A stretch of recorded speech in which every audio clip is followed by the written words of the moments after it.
À seulement quelques jours de la présidentielle du 29 mai 2024, le Congrès national africain ANC est confronté à un affaiblissement du soutien du peuple sud-africain. Celui-ci estime que le parti au pouvoir n'a pas tenu toutes ses promesses. Des années durant, en Afrique du Sud, l'ANC a incarné un mouvement visant à libérer les Noirs de l'oppression de la minorité blanche et à défendre le principe de la démocratie, de l'égalité et d'une vie meilleure pour tous. Force est donc de constater que seulement 30 ans après être passé de mouvement de libération à parti politique au pouvoir, que les Sud-Africains commencent à avancer de telles allégations allant à l'encontre de l'ancien favori du pays. Ceux-ci se disent mécontents en soulignant que le parti au pouvoir n'a pas réussi à satisfaire leurs besoins.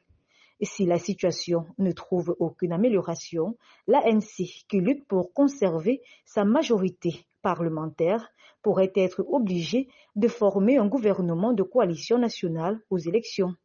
Il s'agirait ainsi, de ce fait, du plus grand changement politique depuis la fin de l'apartheid.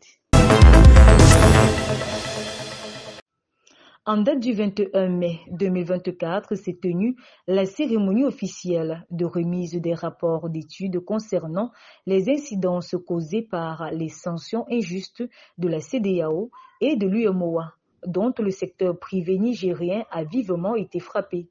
Les 10 rapports ont été réceptionnés par le Premier ministre, ministre de l'Économie et des Finances, Ali Mahaman Lamine Zen, le 20 mai 2024, en présence des membres du CNSP et du gouvernement. Dans son allocution, le Premier ministre a fustigé ces organisations ouest-africaines tout en rappelant les importantes mesures d'accompagnement prises par l'État sous l'embargo imposé au pays pour soulager les souffrances des populations et soutenir la transition.